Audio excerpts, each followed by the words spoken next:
जीवन व्यर्थ है। और धुंधकारी मानो सो विचार किया कि अब तो में मुझे रोकने टोकने वाला कोई नहीं। जानते हैं जिनके ऊपर माता पिता का, जैसे लोग एक बाउंड्री है और इसके ऊपर देखिए अब एक चादर लग गया, ये चादरी लग गई तो कितना सुंदर लग रहा है कि नहीं। और कहीं अगर एक खुला ही रहता तो कैसा लगता।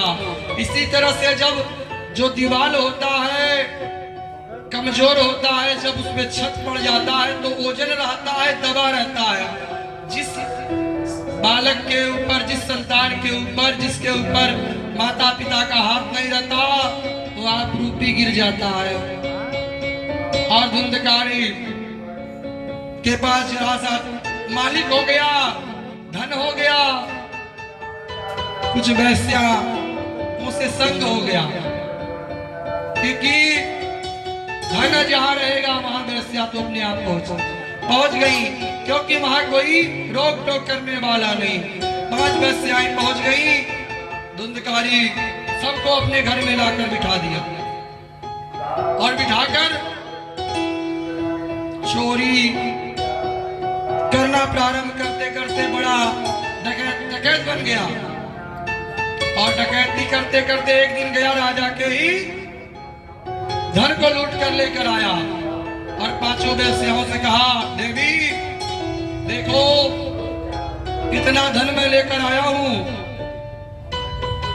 5 वेश्या कहीं कहां से, आज बहुत बड़ा हाथ मारा हूं। जो राजा थे इस नगर के उन्हीं के राजघरानों में से मैं चोरी कर कर लेकर आया हूं। 5 घबरा गए कि ये पागल हो गया है, अब अपने तो मरेगा साथ साथ हमको भी मरवा डालेगा।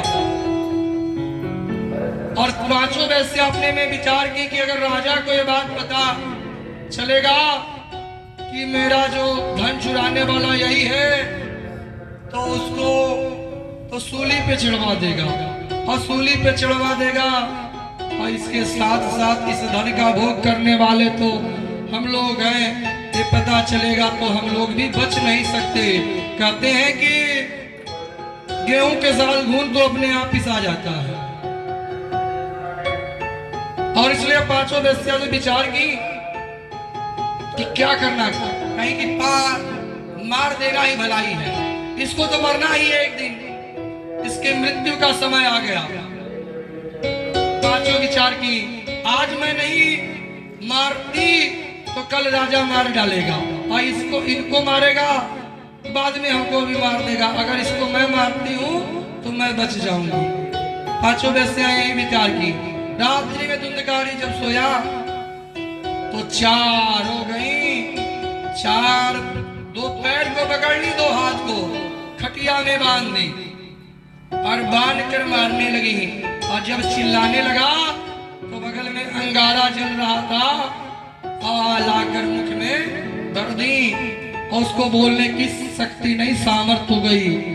और जब धुंधकारी अपने प्राण को छोड़ देता है तो 5 वैसे विचार की कि बाहर अगर ले जाती हूँ तो कोई देख लिया तो गड़बड़ हो जाएगा। उसी घर के आंगन में ही रात्रि के समय गड्ढा खोद कर गाड़ कर चली गई।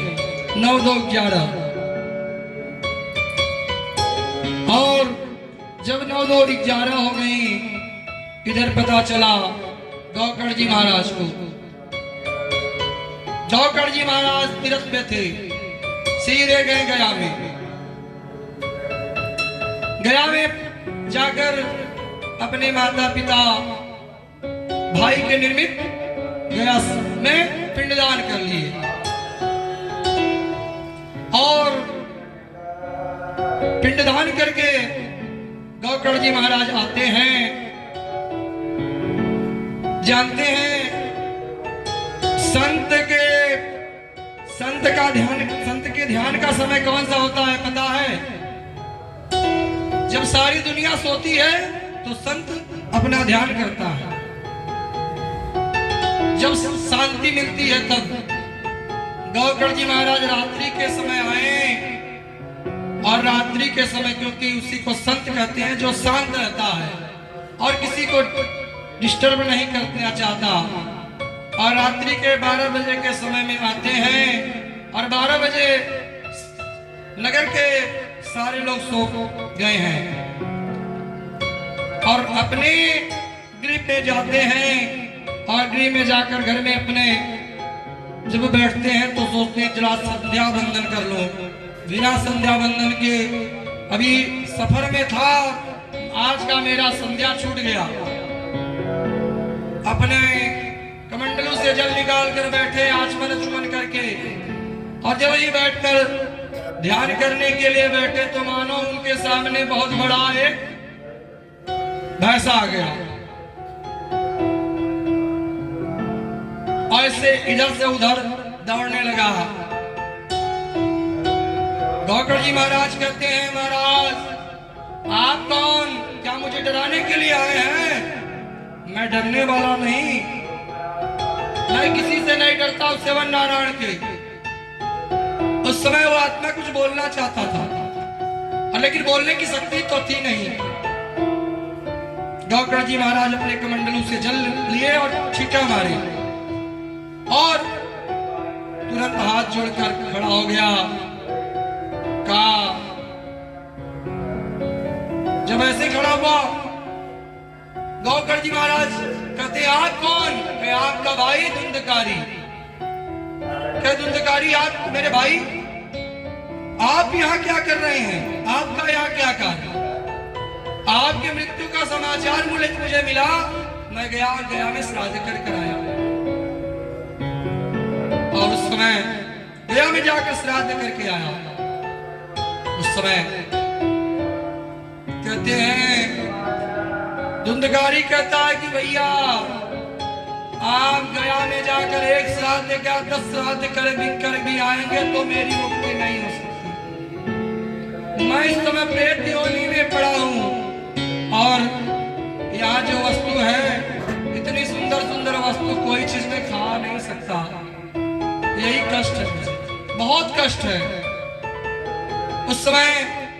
और आज इस मेरे प्रेतत्व से आप छुटकारा दिला सकते हैं और किसी के अंदर ऐसी सामर्थ्य नहीं।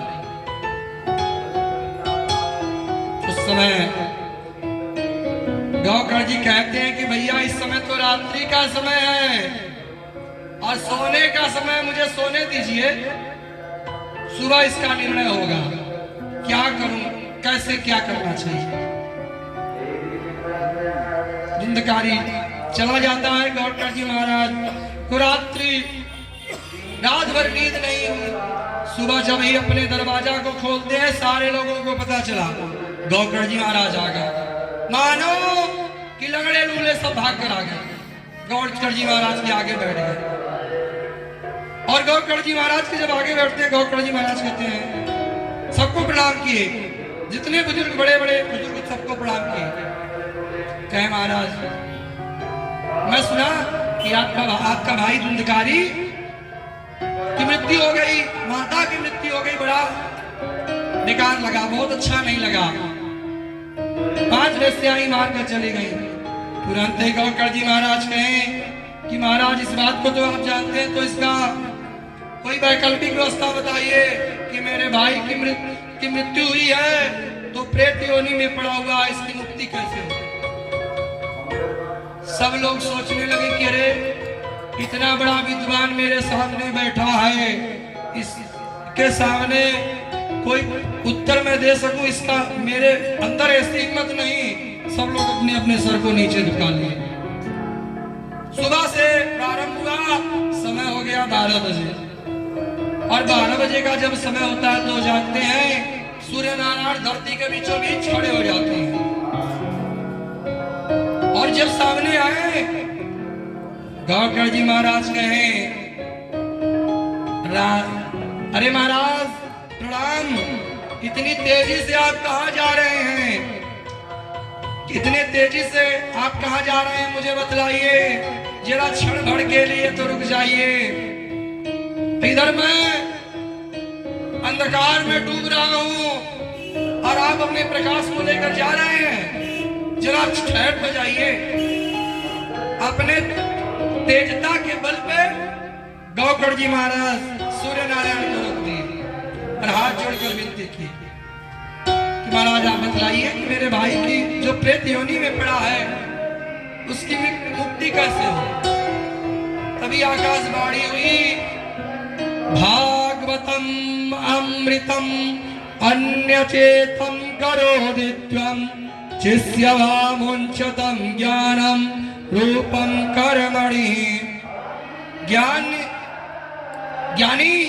तुम इतने बड़े ज्ञानी हो, अपने भाई के लिए श्रीमद् भागवत महापुराण का पारायण पाठ करो, तभी प्रेतत्व की मुक्ति मिल सकती है, अन्यथा नहीं। और सभी इधर गौकर्ण जी महाराज अपने भाई के लिए भागवत सुनाने के लिए तैयारी की। बहुत बड़ा पंडाल बना, और पंडाल बना आसपास के नगर के जितने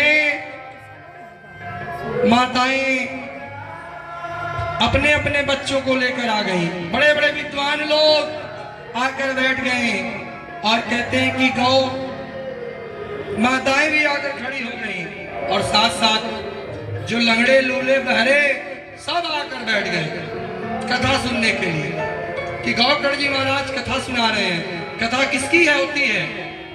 कथा भगवान की होती है, अकथनी अपनी होती है। तो जहां भगवान का कथा होता है वहां भक्त अपने आप आते हैं। अब आ गए, सभी लोग बैठ गए। गौकर्ण जी महाराज आवाहन किए कि भैया दंडकारी तुम कहाँ हो? जहां पर भी हो तुम आ जाओ, तुम्हारे निर्मित ये मैं श्रीमद् भागवत महापुराण पुराण कथा पाठ का पाठ कर रहा हूं। उस समय गौकर्ण जी महाराज के आवाहन के साथ साथ धुंधकारी आ गया, और जब आता है तो इतना बड़ा पंडाल लगा हुआ है, पंडाल के कोने में जाकर एक जगह आकर खड़ा हुआ। तभी बहुत तेजी से आनी आई, उधरा गया, पंडाल के बाहर चला गया, इधर से चला गया उधर, और इधर कथा तो प्रारंभ हो गया, क्योंकि कथा तो रुक नहीं सकती, पानी आए या पानी। मैं आपसे बताया कि टिकरी में जो कथा हो रही थी, भगवान का जिस दिन जन्म हुआ बहुत बारिश हुई। बारिश कथा के समय तक बारिश अब हो रहा था कि बारिश होगी, लोग आज कथा लोग सुनेगी होगी कि नहीं, सब लोग फोन करके पूछ रहे हैं। तभी जब 3 बजे का समय हुआ भगवान धूप हो गए, भगवान धूप हो गए, और कथा 7 बजे समाप्त हुई। प्रसाद वितरित होते हुए फिर बूंदाबांदी प्रारंभ हो गया। कथा कभी रुकती नहीं है। अब कथा प्रारंभ हुआ, इधर गौकर्ण जी महाराज कथा कर रहे हैं, और कथा जब कर रहे हैं तो धुंधकारी सोचता है कि अगर मैं इसको सुनूंगा नहीं तो मेरी मुक्ति नहीं होगी, मैं प्रेतत्व मेरा नहीं छूटेगा। उस समय गौकर्ण जी की तरफ देखते देखते हुए धुंधकारी आया, और एक बांस, जब मंडप बनता है, टेंट लगता है, तो बांस की सामग्री काफी उपयोग में आती है। तभी बांस 7 कांत का पड़ा हुआ था, उसी में जाकर एक बार बोलिए वृंदावन बिहारी लाल की जय, और उस बांस के छिद्र में घुस गया, बांस के छिद्र में घुस गया। आनी हवा आ रहा है, लेकिन वो एक जगह स्थायी हुआ। स्थायी होकर पहले दिन की जब कथा समाप्त हुई, पहला गंध फट गया। दूसरे दिन की कथा समाप्त हुई, दूसरा गंध। 7 दिन की कथाओं में होते ही 7 गंध फट गए, और जब 7 गंध फट गए तो उसमें से एक सुंदर जीवा एक आदमी निकला। कहा भैया बहुत बड़ा भाग्य कि आपकी कथा से के सुनने के बाद मुझे प्रेतत्व से मुक्ति मिली। शरीर आप लोग कहते हैं कि बांस अगरबत्ती जो जलता है आज लोग बंद करा दिए, क्यों जलाना? बांस जलाना हमारे धर्मों में एक प्रकार का अपराध है। आपका शरीर भी एक बांस के जैसा है, आपके अंदर कोई ज्ञान नहीं, जितना ज्ञान अर्जित करते जाते हैं और उतना ग्रंथ जो है खुलता जाता है, और जिसका सातों ग्रंथ खुल जाता है उसको परमात्मा जरूर मिलते हैं। ये सत्य है। और जब ही उस ग्रंथ से बाहर आते ही भगवान के पास आ गए विमान लेकर, और जब विमान लेकर आ गए तो उस समय हाथ जोड़कर डॉक्टर जी महाराज प्रणाम किए, कहे महाराज आपका आगमन कैसे हुआ? कहे मेरा आगमन हुआ धुंधकारी को लेकर जाने के लिए आया हूं। कि धुंधकारी को लेकर जाने का? हाँ, इस कथा के प्रभाव से प्रभु का आदेश हुआ कि जाओ धुंधकारी के लेकर आओ मेरे पास।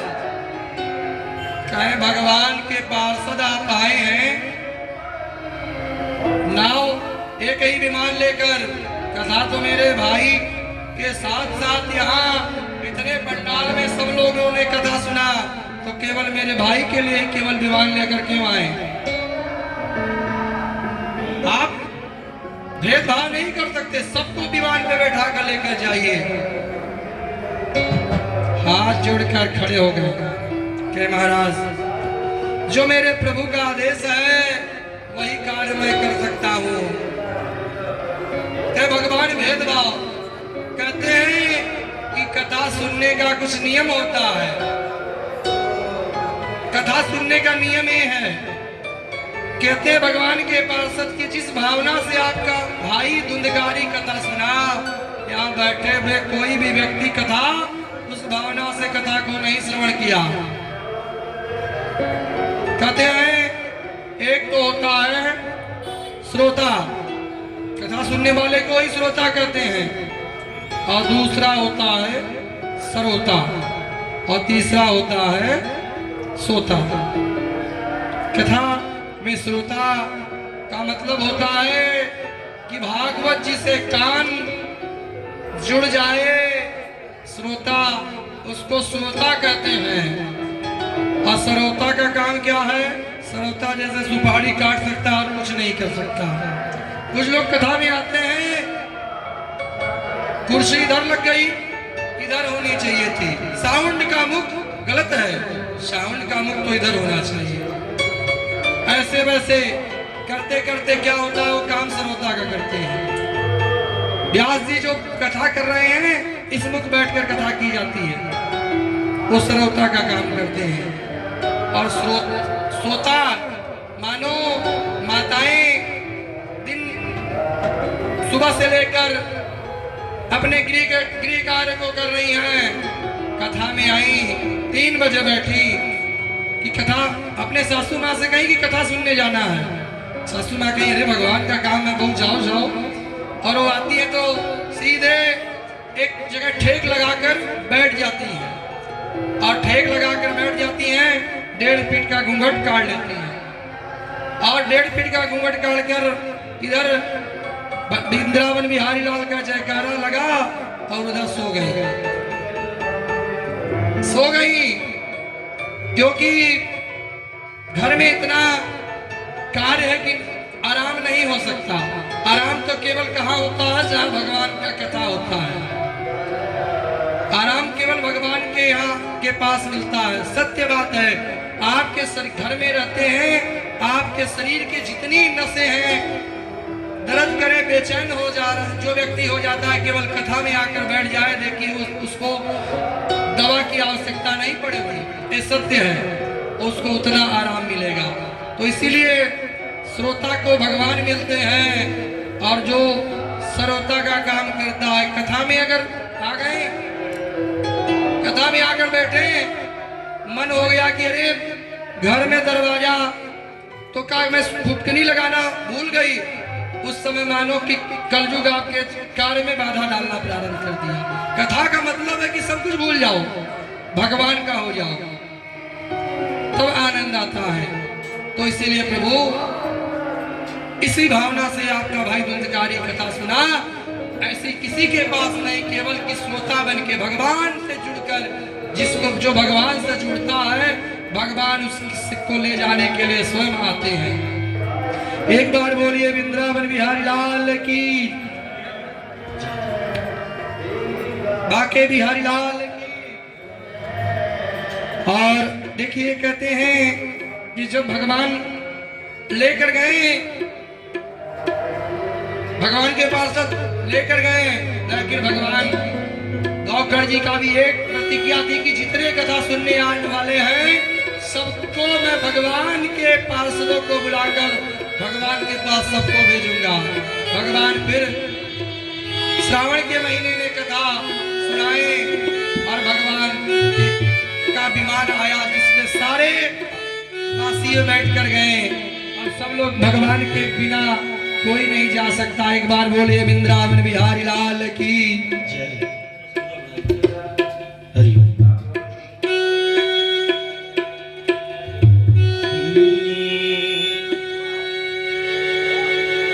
राधे राधे श्री राधे कहने की आदत सी हो गई है। राधे राधे राधे कहने की आदत सी हो गई है। राधे राधे राधे कहने की आदत सी हो गई है। मुझे श्री जी के चरणों में लेने की आदत सी हो गई है। राधे राधे राधे कहने की आदत सी हो गई है।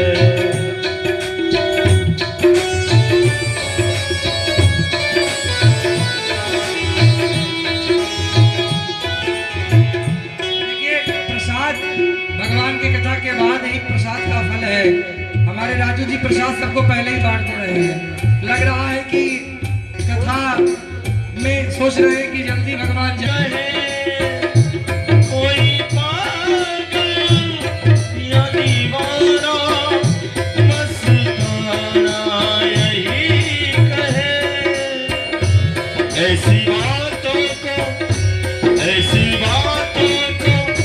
अब सहने की आदत सी हो गई है। राधे राधे राधे कहने की आदत सी हो गई है। राधे राधे राधे कहने की आदत सी हो गई है।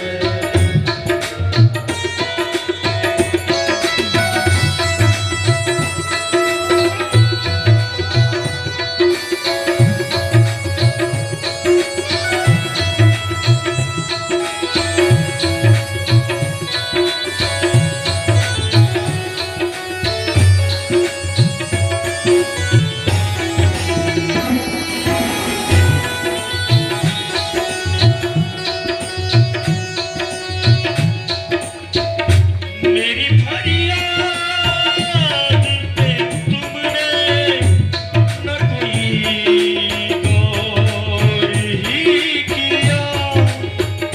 मेरी फरियाद पे तुमने न कोई गौर ही किया। बीती बातों को कहने की आदत सी हो गई है। राधे राधे राधे कहने की आदत सी हो गई है। राधे राधे राधे कहने की आदत सी हो गई है।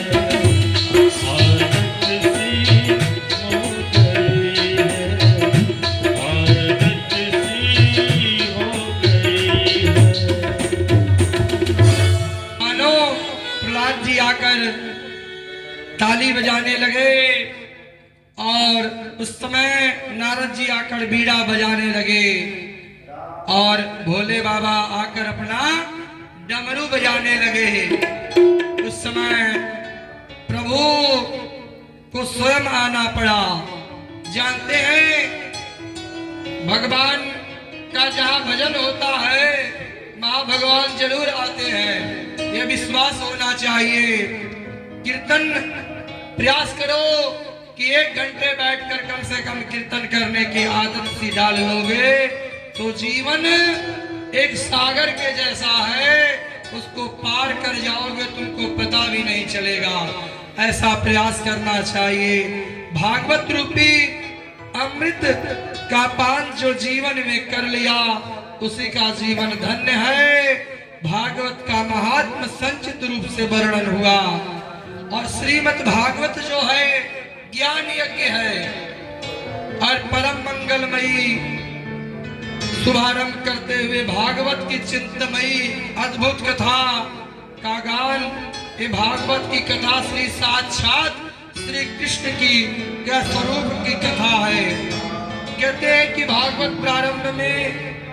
के प्रारंभ में केवल सत्य का ही बंधन होता है। सत्य न दूसर सत्य समाना आगम निगम पुराण बखाना। ऐसा कहा गया है कि केवल दुनिया के जितने लोग हैं भागवत की ऐसे किसी देवता की स्तुति नहीं की, केवल सत्य का ही सत्य की स्तुति हुई और इसीलिए केवल सत्य ही भागवत में बंधन होता है। परमात्मा का स्वरूप। कहते हैं कि वेदो व्यास जी जब भागवत की रचना किए तो सेवल गणेश जी का ध्यान किए। श्री गणेशाय नमः, श्री परमात्माय नमः। बिना परमात्मा के कोई कार्य नहीं हो सकता और बिना राधा रानी के कन्हैया नहीं आ सकते। और इसीलिए परम मंगलमयी कथा को जो सुनता है वह जीवन उसी का सुंदर रहता है। जन्मा तस्य जनो पिष्टम वितं स्वराष्ट्रकम तेने ब्रह्म हृदयवानम आदित्य कवचम गुहानुनम तेजवारे वृद्धियंता तमोवरम कृच्यते धान्यं स्वेनं स्वकृत्यं वर्णं सत्यपर धीमहि। सत्य से बढ़कर दुनिया में कोई ऐसी चीज नहीं है कि आपका प्रतिपालन करे। ये सत्य है कि ये सृष्टि एक है, सृष्टि अनेक नहीं है। सृष्टि पे जो चीज बनता है, जो जमता है, कहते हैं कि सृष्टि पे अन्य होता है। एक बार बोलिए वृंदावन बिहारी लाल की। सृष्टि पे अन्य उपजता है। किसी खेत में धान होता है तो किसी में गेहूं और किसी में सरसों, लेकिन ये सब पृथ्वी पे ही होता है। दुनिया में कहते हैं कि दुनिया बनती है तब भी बिगड़ती है, तब भी जो बचता है वो कौन? केवल सत्य। प्रभु ही दुनिया को बिगाड़ते हैं, प्रभु इस दुनिया को लय करते हैं। आज जो आप बैठकर यहाँ अच्छे से कुर्सी पे बैठकर कथा सुन पा रहे हैं, ये भगवान केवल लयबद्ध आपको किए हैं, आपको ही केवल भगवान शक्ति दिए हैं। तो इसीलिए जीवन को जो मेरे लयबद्ध बनाते हैं वह कोई और नहीं, मेरे नारायण। दुनिया में परमात्मा शिव कल्याणम दधानामि धनम तापत्र मूल विनाशाय। कहते तीनों प्रकार के जो ताप हैं, आदि दैविक, आदि भौतिक और आध्यात्मिक, ये तीनों प्रकार के मेरे जीवन में जो ताप हैं, इनको नष्ट करने का मेरे अंदर के जो ताप है केवल नारायण कर सकते हैं और किसी चीज में शक्ति नहीं। आज कहते हैं मनुष्य के पास समय नहीं है कि ब्रह्म दैवत पुराण को पढ़ पाए। महाभारत पढ़ने की किसी के पास शक्ति नहीं है, सामर्थ्य नहीं। कहते हैं जिनके पास रामायण और दैवत महापुराण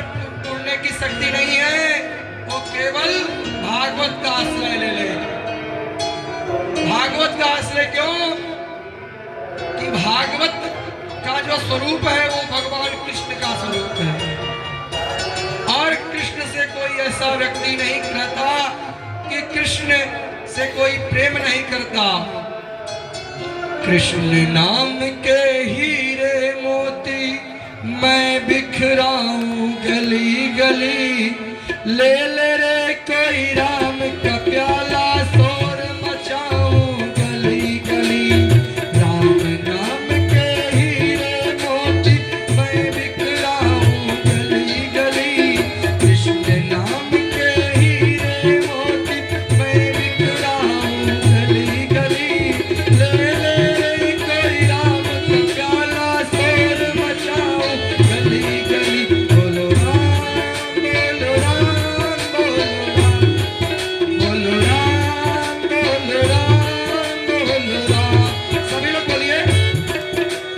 कृष्ण नाम के हीरे मोती मैं बिखराऊं गली गली, राम नाम के हीरे मोती मैं बिखराऊं गली गली।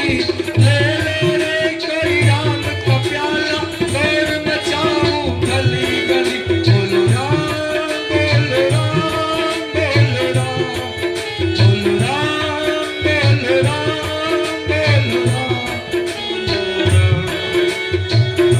नाम के हीरे मोती मैं बिखराऊं गली गली, राम नाम के हीरे मोती मैं बिखराऊं गली गली।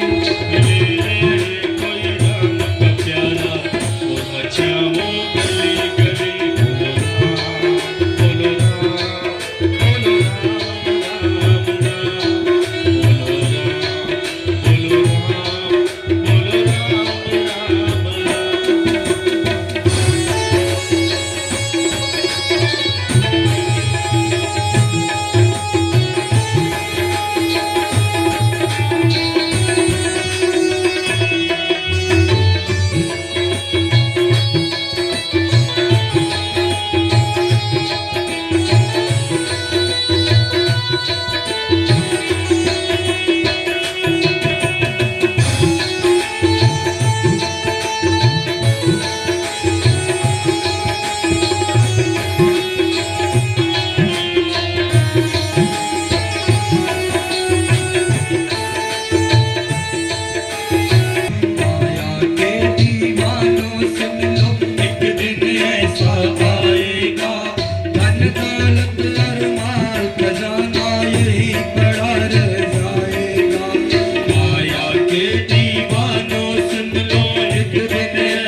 है उससे तेजी से भगवान की कथा में, भगवान की कीर्तन में ताली बजाना चाहिए।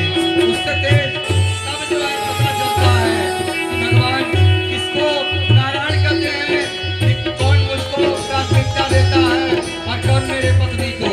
तो भगवान को याद करना है तो ताली लक्ष्मी से तेज बजाना चाहिए।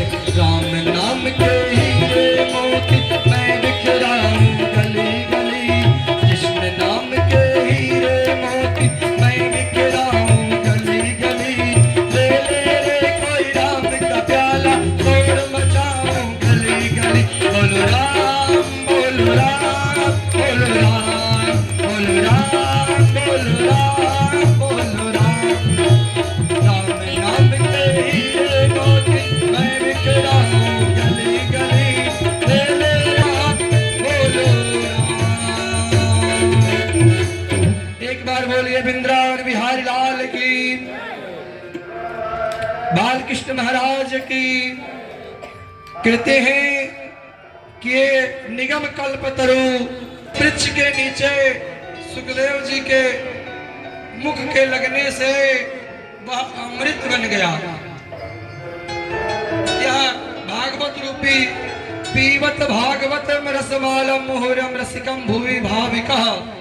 कहते हैं कि सज्जनों, ये वृक्ष बहुत सुंदर है और कहते हैं कि कलयुग में हर व्यक्ति को इस वृक्ष का पान करना चाहिए। ऐसा नहीं कि जीवन में एक बार कोई भागवत कथा सुन लिया तो दूसरी बार भागवत सुनने की आवश्यकता नहीं। जितना हो सके भागवत को सुनना चाहिए, क्योंकि जैसे जल के भांति जितना भूख लगने से ज्यादा प्यास बेचैन कर देती है सबको।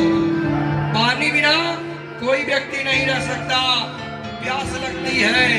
और इसी तरह से भागवत रूपी अमृत का पान जितना ज्यादा लोग करते हैं उतना सुंदर जीवन होता है, ऐसा प्रयास। और इस तरह कहते हैं कि नारायण के सिवा जगत में कोई नहीं है। और नारायण जब आते हैं तभी यह भागवत की कथा प्रारंभ होती है। और एक बार नारद जी के बारे में सभी लोग जानते हैं कि यह कथा सूर्य महाराज से राजा सूर्य महाराज से समस्त ऋषिगण मुनि कहते हैं हाथ जोड़ करके बताइए कि मनुष्य का धर्म क्या है। मनुष्य का धर्म पहला मानव धर्म क्या है? 4 बार परिक्रमा लगाना, 4 बजे सुबह उठकर स्नान करना, इसकी परिभाषा। दूसरा, लोग आज मंदिर में पूजन करने के लिए जाते हैं तो किस देवता का पूजन करें? क्योंकि मंदिर में बहुत सारे देवी देवता हैं, तो किसका पूजन करें ये बतलाइए। तीसरा है कि परमात्मा का नाम अजन्मा हुआ, तो कोई कहता है कृष्ण के पुत्र है, कोई कहता है कि दशरथ के पुत्र है, कोई कहता है नंद के पुत्र, कोई कहता है दशरथ के पुत्र। आप बतलाइए, अजन्मा हुए तो भगवान कैसे अवतार लिए? चौथा प्रश्न, अवतारों में भगवान का कितना अवतार है, ये आप मुझसे बतलाइए। और 5वां हमारा प्रश्न है कि वक्ता श्रेष्ठ कौन है कि बड़ी छोटी बात को बड़ी बनाकर बर बोले या बड़ी बात को छोटी बनाकर बोले? कहते हैं कि गागर में सागर भरने का प्रयास करेंगे तो कभी नहीं भरा सकता। किसी के पास इतना समय नहीं है कि छोटी बात को बड़ी बनाने का प्रयास करें और उसको बैठकर सुने। वक्ता तो वही है कि बड़ी भी बात सूक्ष्म रूप से आपके कानों में आपको समझ में आ जाए, वही सबसे बड़ा वक्ता है। अतम सर्वोधरम व्यात्यम समुद्रमणि कृप्यम। 6वां प्रश्न है कि भगवान अपनी लीला को जब समाप्त करके जा रहे थे तो इस धरा को छोड़कर तो उस समय धर्म किसके शरण में गया? आप महाराज बतलाइए। कहते हैं कि गोविंद, कहते हैं कि पृथ्वी का भार केवल गोविंद ही उतार सकते हैं। पृथ्वी पे अत्याचार बढ़ता है तो केवल नारायण नाम से ही पृथ्वी मुक्त हो सकती है। भगवान वैसे भी कहते हैं धर्म संस्थापनार्थम संभवामि युगे युगे, हर युग में मैं धर्म को स्थापित करने के लिए पृथ्वी पे अवतार लूंगा। भगवान के धर्म के बिना धर्म नहीं चल सकता, ये सत्य है। और इसीलिए सुखदेव जी महाराज राधा रानी के गोद में बैठकर क्रीड़ा कर रहे हैं, खेल रहे हैं। राधा रानी को कितने लोग देखे हैं? राधा रानी का दर्शन किसने किसने किया? इसमें से अपने हाथ को उठाए कहे कि मैं राधा रानी का दर्शन किया। नहीं कोई दर्शन राधा रानी का किया। भगवान नारायण के, कृष्ण के बिना, राधा के बिना कृष्ण अधूरे हैं। सामने जो बैठी हैं ये मेरी राधा रानी, और इस साइड जो बैठे हैं हमारे जो बिहारी जी, तो बिहारी जी के बिना, राधा रानी के बिना बिहारी जी अधूरे रहते हैं। तो राधा रानी के गोद में बैठकर सुखदेव जी महाराज खेल रहे हैं। राधा रानी कहती है कि बेटा तुम जाओ पृथ्वी में जन जन का कल्याण करो और जन जन का कल्याण करो। कह रहे हैं कि ना मैया मैं नहीं जा सकता। राधा रानी के परम लाडले शिष्य हैं सुखदेव जी महाराज, कहना मैया क्योंकि मैं जाऊंगी तो माया की पत्नी आकर बहुत बंधन में मुझे जकड़ लेंगी, और यहाँ पर बैठकर मैं जो भगवान के नाम का भजन कर रहा हूँ सब भूल जाऊंगा, ये मुझे विश्वास है। और इस तरह राधा रानी कहती बेटा नहीं तुम जाओ, माया के पत्नी का कोई असर नहीं होगा। और बस नारद जी विचार करने लगे सुखदेव जी महाराज का जन्म नहीं होगा तब तक भागवत प्रारंभ नहीं होगा।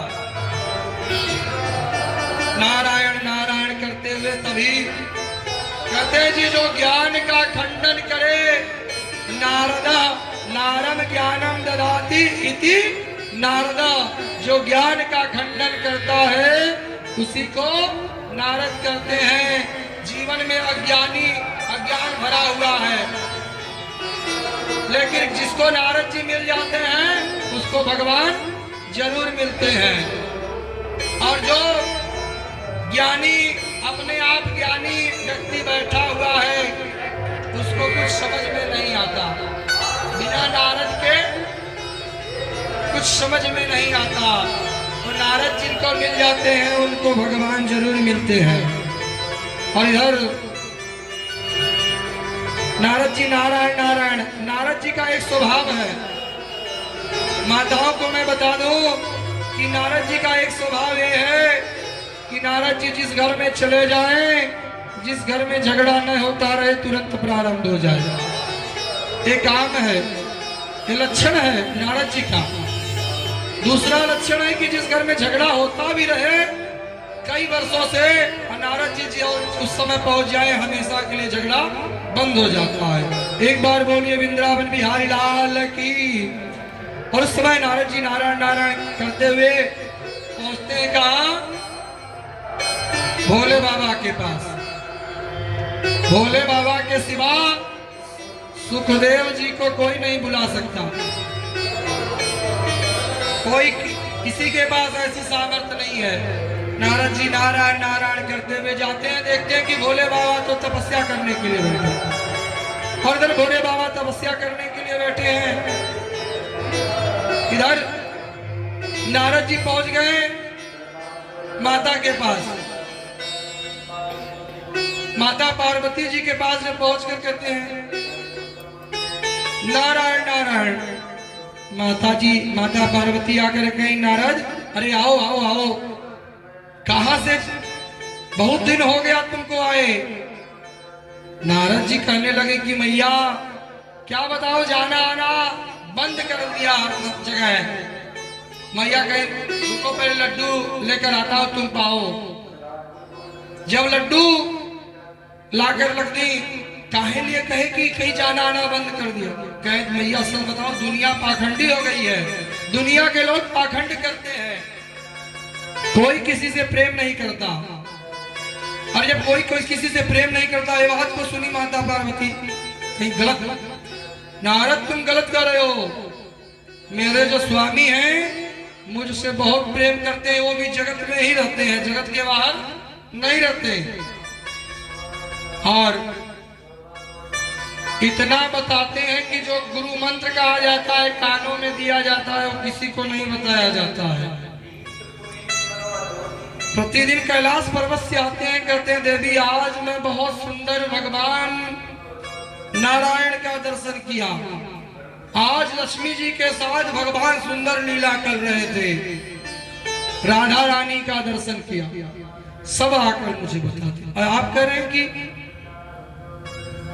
आज बनावटी दुनिया हो गई, कोई किसी से प्रेम नहीं करता, इतना मुझसे प्रेम करते हैं कि मैया तो एक बात मुझसे बता दो। बोले बाबा जो गले में मुंडों की माला डालकर चलते हैं मैया, वो किसके नाम की, ये तो आपको पता होगा, क्योंकि मैं इस चीज को सोचता हूँ लेकिन मुझे समझ में ही नहीं आता, मैया तुम बता दो। उस समय माता पार्वती के चेहरे पर 12 बज गया, समझ में नहीं आई कि मुंडों की माला किसके नाम के डालकर चलते हैं। जब इस चेहरे पर 12 बजा देखे नारद जी नारायण नारायण नारायण नारायण, मैया चला। नारद जी जा रहे हैं, मैया उस समय रोक भी नहीं रही है, क्योंकि मैया के चेहरे पे तो स्वयं 12 बज गया, और नारायण नारायण करते हुए जा रहे हैं। नारद जी बोले बाबा तपस्या करने के लिए बैठे हैं, और उस समय उनके तपस्या से जस्ट ही उठकर बैठे थे। भोले बाबा कहें बाबा जल्दी जाइयो, मैया तो को बुलाई। कहें जिस घर में नारद चले गए तो उस घर में मैया न बुलाए, ऐसा हो ही नहीं सकता। और उस समय देखिए जाते हैं, और भोले बाबा तो सारी बात को पहले ही समझ गए थे, लेकिन पहले के समयों में जो घर बनता था, उस मकान बनता था, जो मकान के अंदर एक कमरे बनते थे, उसमें एक कमरा अलग से बनता था। कौन सा? कोप भवन। जब स्त्री क्रोधित होती थी तो सीधे कोप भवन में चली जाती थी। माता पार्वती अपने 16 श्रृंगार को उतार कर रख दी, और कुलीन फटी पुरानी जो है साड़ी धारण करके उस कोप भवन में चली गई। भोले बाबा जब घुसे तो देखे कि मानो सारा श्रृंगार का की वस्तु यहीं पे पड़ा। देखकर जाकर हाथ जोड़ के कहते हैं देवी मुझसे कौन सी गलती हो गई? बस बस आप रहने दीजिए, बहुत बनावटी हो गए करते हैं आप। कहे मैं क्या बनावटी करता हूँ, बहुत बहुत कपटी हैं आप। उस समय भोले बाबा कहें देवी मैं क्या तुम्हारे साथ कपट किया? तो कहें कपट ये किए कि आप जो गले में मुंडों की माला डालकर चलते हैं ये किसके नाम की? कहें भोले बाबा कि देवी किसी और के नाम की नहीं, तुम्हारे ही नाम की, क्योंकि जब जब तुम अपने शरीर को त्यागती हो और अपनी माला में मैं पिरो लेता हूं। तो कहते हैं माता पार्वती कहती तब तो बहुत कपटी हुए आप। कहें अरे बहुत कपटी? कहें कि हाँ मुझको बार बार माता पार्वती कहती मरना पड़ता है, आप कौन अमृत का घड़ा पी कर आए? और उस समय भोले बाबा कहते हैं कि देवी मैं अमृत रूपी भागवत का पान कर कर आया हूं, इसीलिए कहते हैं कि जो उसका पान कर लेता है उसका आवागमन समाप्त हो जाता है, आने जाने की क्रियाएं समाप्त हो जाती है। उस समय भोले बाबा से माता पार्वती कहती मुझे भी सुनाइए, मुझे भी सुनाइए, मुझे भी मुंह को सुनना। भोले बाबा कहते हैं कि भागवत की कथा सुनना सबके बस की बात नहीं है देवी। भागवत की कथा 7 दिनों तक लगातार जो चलता है और 7 दिन तक लगातार भागवत की कथा चलता है और उसके सुनने में बड़ी कठिनाई होती है। माता पार्वती जी जिद पेड़ गई, नहीं सुनूंगी सुनूंगी। भगवान लेकर चले गए कैलाश पर्वत पे, और कैलाश पर्वत पे जब लेकर जाते हैं और कैलाश पर्वत पे कहते हैं कि भोले बाबा की देवी मैं देखो अपने आंख को बंद करके कथा सुनाता हूं और मुझको कैसे पता चलेगा। कहते हैं कि पहले की माताएं जब कहानी अपने बालक को बच्चे को सुनाती थी तो कहती थी कि हुकारी भरो, और हुकारी जितना तेज भरता था बालक उतनी तेज माता कथा जो है कहानी सुनाती थी।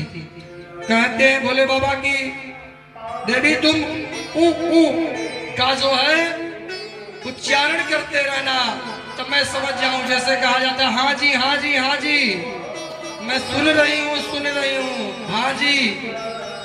भोले बाबा कथा सुनाने के लिए प्रारंभ किए, और जब ये कथा सुनाना प्रारंभ किए तो एक दिन हुआ माता पार्वती चैन से सुन रही है। 2 दिन का कथा हुआ, भगवान के जन्म होते ही, और तभी वहां एक पक्षड़ी सुख जो तोता था और अपने अंडे को छोड़कर वहां से चला गया। बर्फीली हवा पड़ने लगी, चला गया छोड़कर। कहते हैं कि समय जब विपत्ति आता है तो सब छोड़कर चला जाता है। उस समय कौन मिलते हैं? वहां पर पहुंचते हैं भगवान, और उस समय भोले बाबा पहुंचते, उस अंडे में जीव उत्पन्न हुआ कथा के प्रभाव से, और जीव उत्पन्न हुआ। 4 दिन की कथा सुनते ही 5वें दिन में उस साबुत के अंदर से एक पक्षी का छोटा सा नन्हा सा बच्चा निकला, और वह कथा को श्रवण कर सुन रहा है। और उस समय माता पार्वती को नींद आ गई। जब माता पार्वती को नींद आ गई तो तोते का बच्चा सोचा कि लो भगवान को कहे थे कि अगर मुझको पता कैसे चलेगा कि मैं कथा सुना रहा हूं, तुम सुन रही हो, और भगवान को पता चलेगा कि माता पार्वती सो गई तो मानो कथा यहीं से अधूरी रह जाएगी, और एक कथा अधूरी रह जाएगी तो जन का कल्याण नहीं हो सकता। तोता मनुष्य के जैसा ही उकारी भरने लगा, वह भी का उकारी भरने लगा। 7वें दिन का कथा समाप्त हुआ। भगवान के वृंदावन बिहारी लाल की जब जयकारा लगाए, माता पार्वती जी कहने लगी महाराज उद्धव जी ने क्या किया? कहा लो सारी कथा समाप्त हो गई। देवी पूछ रही है क्या हुआ, और देवी पूछ रही है क्या हुआ, तो माता पार्वती जी कहने लगी कि स्वामी मैं 1 2 3 4 दिन तक तो जागी, लेकिन 5वें दिन मुझे इतनी तेज से नींद आने लगी कि मैं सो गई। भगवान सोचने लगे कि उकारी कौन भरा। दाहिने तरफ देखते हैं तो मैदान खाली, बाएं तरफ देखते हैं तो खाली, जब पीछे मुड़ी करके देखते हैं तो एक तोता का बच्चा पड़ा हुआ है। उस समय वेदो व्यास जी की पत्नी जो है उस कैलाश पर्वत के नीचे वेदो व्यास जी का आश्रम था। उनकी पत्नी 81 वर्ष की हो गई थी, कहीं की अब नहीं तो कब ऐसे करके जमाई ले रही है। और भगवान शंकर उस पक्षी को मारने के लिए कहते हैं कि अगर ब्रह्म विद्या का कोई कथा सुनने का विधान सामने बैठकर है, व्यास मंच के पीछे बैठकर नहीं। अगर चोरी से कोई कथा सुन लेता तो उसका अर्थ का अनर्थ होगा। भगवान इसीलिए उस बछड़ी को मारने के लिए जब दौड़ते हैं, बछड़ी का बच्चा अपने जान को बचाते हुए सीधे भागते हुए आया और व्यास नंदन की पत्नी वेद व्यास जी की अपने मुख खोल खोल कर जब ही उबासी ली, सीधे मुख में घुसकर गर्भ में चले गए। जिस गर्भ के लोग निंदा करते हैं, सुखदेव जी महाराज उस गर्भ को मंदिर बना दिए और गर्भ में भगवान 1-2 वर्ष नहीं 12 वर्ष तक भगवान पड़े रहे गर्भ में। उस समय वेदो व्यास जी महाराज की पत्नी कहने लगी कि महाराज अब ये बालक जो गर्भ में है, वेद की ध्वनि इसके सुनाई पड़ता है गर्भ से। कहे कि साधारण व्यक्ति का पुत्र नहीं है देवी, इसीलिए अरे मेरा पुत्र है, वेद का ध्वनि नहीं सुनाई पड़ेगा तो क्या। उस समय विक्का देवी कहने लगी कि अब महाराज बहुत कष्ट हो रहा है, और जब कष्ट हो रहा है तो वेदव्यास जी हाथ जोड़ के कहते हैं कि बेटा अब तुम बाहर आ जाओ, बाहर आ जाओ, तुम्हारे माता को अब कष्ट हो रहा है। अंदर से आवाज आई कि बाबा मैं बाहर नहीं आ सकता। क्यों? अगर बाहर आऊंगा माया की पत्नी आकर मुझे जकड़ लेंगी, और माया की पत्नी अगर आकर जकड़ लेंगी तो मैं माला कैसे फेर सकता हूँ। वेदव्यास जी कहे बेटा तुम बाहर आओ, माया के पत्नी का असर कुछ भी नहीं होगा तुम्हारे ऊपर। मैं कहता हूँ कि आप कहते हैं ना, माया के पति भगवान विष्णु स्वयं आकर कहें तब मैं इस बात को मानूंगा। भगवान विष्णु स्वयं आकर कहें कि बेटा तुम्हारे ऊपर माया का कोई भी असर नहीं होगा। भगवान चले गए। उस समय फिर हाथ जोड़कर खड़े हैं कि बेटा तुम बाहर आ जाओ, माता को कष्ट हो रहा है। कहे फिर भी नहीं आ सकता, अगर मैं बाहर आया तो भोले बाबा त्रिशूल लेकर खड़े हैं, मुझे मार डालेंगे। इस डर के मारे भोले बाबा का भगवान का सुंदर स्तुति किए सुखदेव जी जो है वेदव्यास जी, और कहते हैं शिव नाम है जगत में उजाला, हरि भक्तों के हृदय में बसता है शिवाला, मन में शिवाला हे शंभु बाबा मेरे भोलेनाथ, तीनों लोक में तू ही तू, हे शंभु बाबा मेरे भोलेनाथ, तीनों लोक में तू ही तू। श्रद्धा सुमन मेरा मन बेलपत्री, जीवन भी अर्पण कर दूं, हे शंभु बाबा मेरे भोलेनाथ, तीनों लोक में तू ही तू।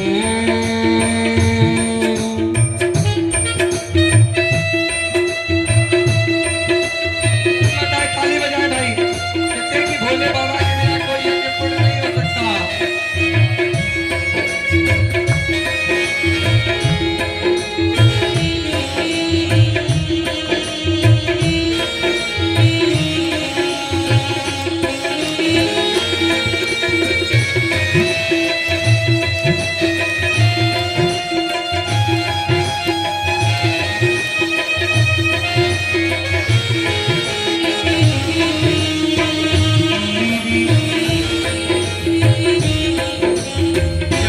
स्वामी है तू, अंतर्यामी है तू, मेरे जीवन की अनमित कहानी है तू।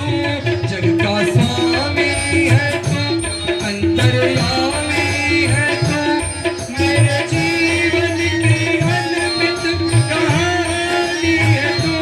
तेरा शक्ति अपार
तीनों लोक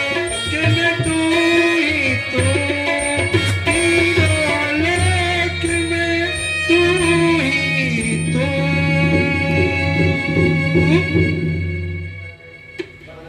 और शंकर भगवान का ऐसा स्तुति किए, शंकर भगवान चले जाते हैं वरदान देकर, तुम्हारे घर में जो पुत्र होगा उसके ऊपर माया का कोई असर नहीं। भोले बाबा चले जाते हैं और जब ही जन्म लेते ही सुखदेव जी महाराज वन की ओर चले, और वन की ओर क्योंकि उनके ऊपर माया का कोई असर नहीं। जन्म लेते ही लोग सबसे पहले माता पिता को पहचानते, भाई बंधु को। यहाँ जग में भगवान के सिवा कोई किसी का नहीं रहता। जो आपको भगवान शरीर दिए हैं, बच्चा छोटा सा रहता है, उसको कोई दांत नहीं रहता। जब माता प्रसव के समय गर्भ उसके तन से माता के दूध आता है, उसके पहले नहीं। जब ही बच्चा बड़ा होता है तो दूध पीकर बड़ा होता है, जब खाने का समय होता तो दांत आ जाता है, और जब दांत आ जाता है बाल आते हैं, धीरे धीरे बड़ा होता है। लेकिन जब जाने का समय होता है तो जब भगवान अपनी घंटी हिलाते हैं, भगवान संकेत देते हैं, तो सबसे पहले बाल पक जाता है। लेकिन आज कलयुग के लोग बड़े चालाक हैं, बाल पक गया तुरंत गए काला डाई लाकर लगा लिए।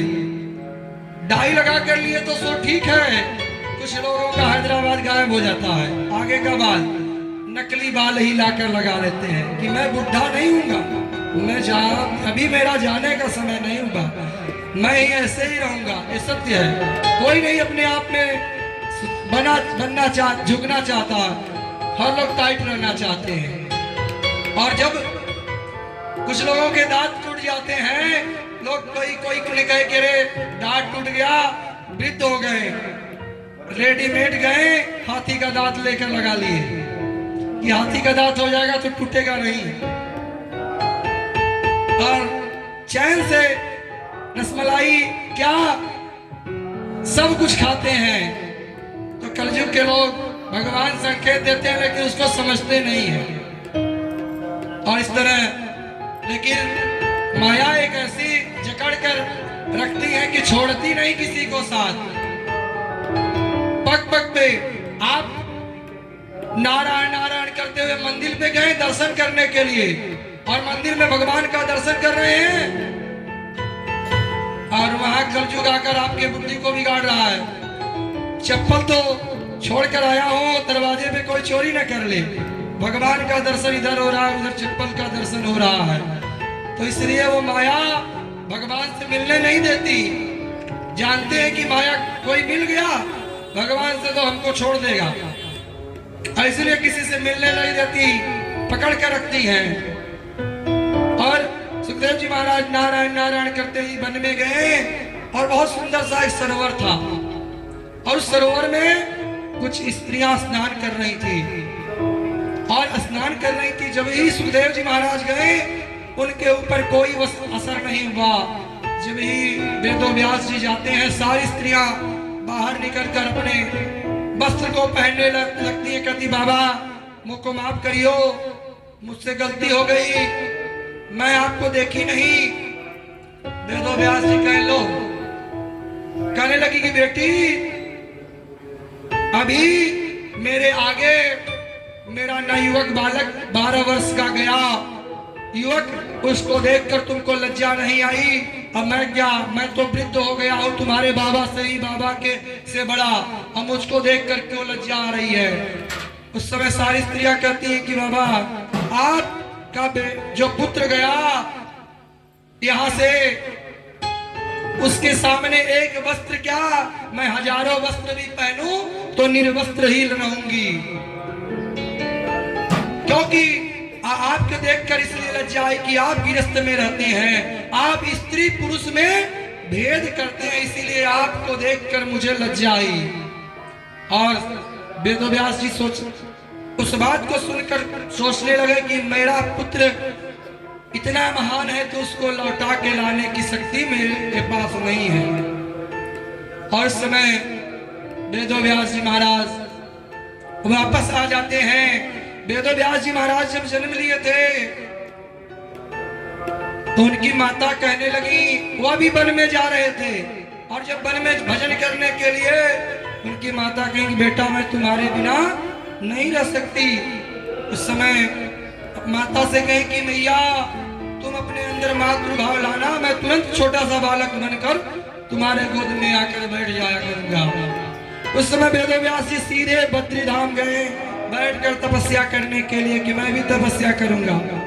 और जब तपस्या करने के लिए जब जाते हैं तो देखते हैं कि दुनिया घूम रही है, कोई नाच रहा है, नाचने खाने पीने में लोग अपने जीवन को व्यतीत कर रहे हैं। इसको देखकर उनको कष्ट हुआ, तुरंत वे एक वेद का निर्माण किए, एक वेद का 3 भाग कर दिए, 4 भाग वेद का हो गया। एक वेद, यजुर्वेद, सामवेद, अथर्ववेद, ये 4 वेद हो गया। 4 वेदों की रचना करने के बाद 17 पुराणों की रचना किए। 17 पुराणों की रचना करने के बाद भी वेदव्यास जी महाराज को संतोष नहीं हुआ, उदास पड़े हुए हैं। और तभी नारद जी महाराज का आगमन हुआ। नारद जी महाराज कहते हैं कि प्रभु क्यों इतना ज्ञानी व्यक्ति क्यों उदास है। और उस समय कहते हैं कि क्या बताऊं नारद, मैं 17 पुराणों की रचना मैं किया लेकिन मुझे संतोष नहीं। कहते अपनी बनाई हुई चीज पे माताएं जो भोजन बनाती हैं उनको विश्वास हो जाता है कि भोजन अच्छा है या खराब, ये सत्य है। जो व्यक्ति बनाने वाला है उसको पता लगता है कि मुझे अगर अच्छा लग रहा है तो सामने वाले को अच्छा ही लगेगा। मैं वेद का निर्माण किया, वेद को सुनने से वेद को का शब्द इतना उल्टा पुल्टा है कि वेद को कोई ढंग से पढ़ ही नहीं पाता। वेद से मैंने 17 पुराणों की रचना किया, जिसमें महाभारत सबसे उत्तम। और किसी को महाभारत, अगर घर में महाभारत ग्रंथ को पढ़ ले तो मानो कि जीवन में उसके महाभारत ही आ जाए। और इसलिए मुझे संतोष नहीं हुआ। नारद जी कहें कि आप जितना पुराण बनाए लेख लिखे उसमें सब गलत। किसी कार्य का कलयुग के लोगों के पास इतना कोई किसी के पास समय नहीं है कि महाभारत और दैवत पुराण पढ़ पाए। आप नारायण का एक पाठ है जो भागवत महापुराण, उसका आप निर्माण करिए, उसको आप लिखिए। मेरे पिता श्री ज्वाला चतुर भागवती रूपी श्लोक दान में मिला है। वेदो व्यास जी हाथ जोड़कर करने की बेटा अब तो मेरे मृत्यु का समय आ गया, मैं वृद्ध हो गया, अब मुझसे नहीं होगा। उस समय कहते हैं कि जब किसी के साथ कोई कार्य न हो तो संतों का आश्रय ले लेना चाहिए। संतों के आश्रय को ले लेने से छोटा सा छोटा काम, बड़ा सा बड़ा काम भी छोटा हो जाता है। अच्छे आदमी के साथ आप अगर रास्ते में जा रहे हैं ट्रेन से तो कब आप वहां पर पहुंच जाएंगे आपको पता नहीं। और एक व्यक्ति आपको पकाने वाला मिल जाएगा तो मानो कि पहाड़ के जैसा वो रास्ता लगेगा। तो इसलिए संत जो है शांत स्वभाव, दूसरे समाज के कल्याण के लिए। एक बार बोलिए वृंदावन बिहारी लाल की। के संतों का मैं लक्षण स्वयं हूं।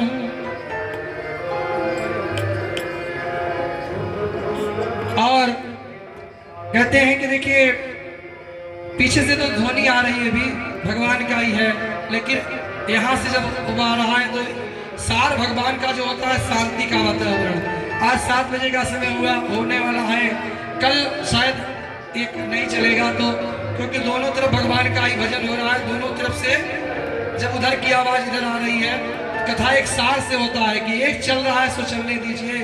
तो कल माताएं 3 बजे आएंगी और कल भगवान का कथा इसी समय अनुसार प्रारंभ होगा। कल 52 भगवान का जन्म का भी प्रसंग रहेगा। और ना राम नाम लीनो, सब लोग लेंगे।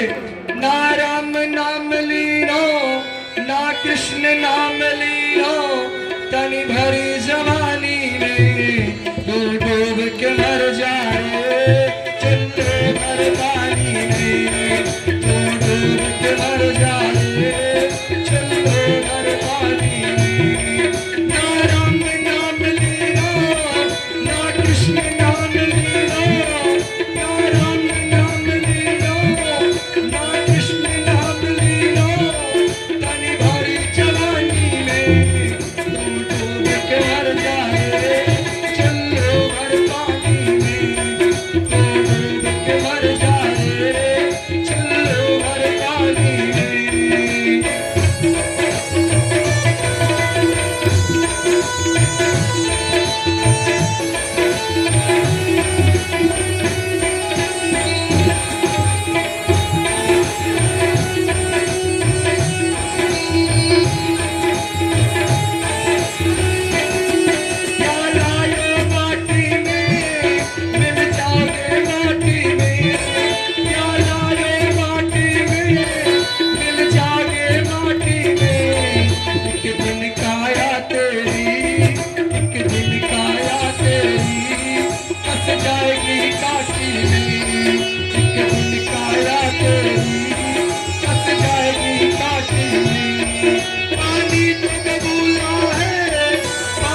की है, सारा जीवन तो खोया, सारा जीवन तुम खोया, तन आना कानी में, सारा जीवन तो खोया, तन आना कानी में। ना राम नाम लीनो, ना राम नाम लीनो, ना कृष्ण नाम लीनो, तन भरी जवानी में, तो डूब के मर जा रे, चलो भर पानी में। ना राम नाम लीनो, ना कृष्ण नाम लीनो, तन भरी जवानी में, तो डूब के मर जा रे, चलो भर पानी में, तो डूब के मर जा रे, चलो भर पानी में, तो डूब के मर जा रे, चलो भर पानी में।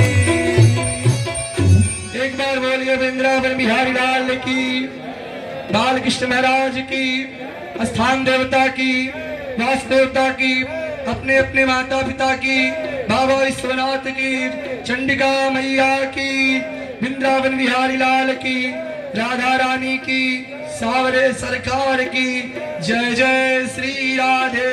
सभी माताएं खड़ी होकर अपनी जगह से आरती करेंगी।